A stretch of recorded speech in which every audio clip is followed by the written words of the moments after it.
வணக்கம். நான் கிராண்ட்மா பேசுகிறேன். தேர்தல் திருவிழா நெருங்கிடுச்சு. பிரச்சாரம் சூடு பிடிக்க தொடங்கிடுச்சு. இன்றைக்கி அதை பற்றி தான் நம்ம பேச போகிறோம். திருமாவளவன் சார், நீங்கள் பிரச்சாரம் செய்யும்போது அவங்களுக்கு ஓட்டு போட்டுடாதீங்க. அவங்க வந்தால் மசூதியை இடிச்சிடுவாங்க, சர்ச்சை இடிச்சிடுவாங்க.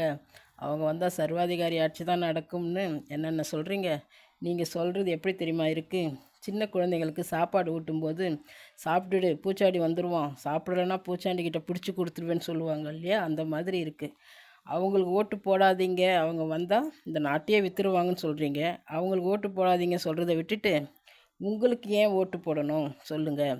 நீங்கள் 5 வருஷமாக என்ன செஞ்சீங்கன்னு சொல்லுங்கள். இனிமேல் என்ன செய்ய போகிறீங்கன்னு சொல்லுங்கள். குடிநீர் தொட்டியில் மனித கழிவை கலந்தாங்களே, இந்த மாதிரி கொடுமை வேறு எங்காவது நடந்திருக்கா? அதை பற்றி பேசுங்க.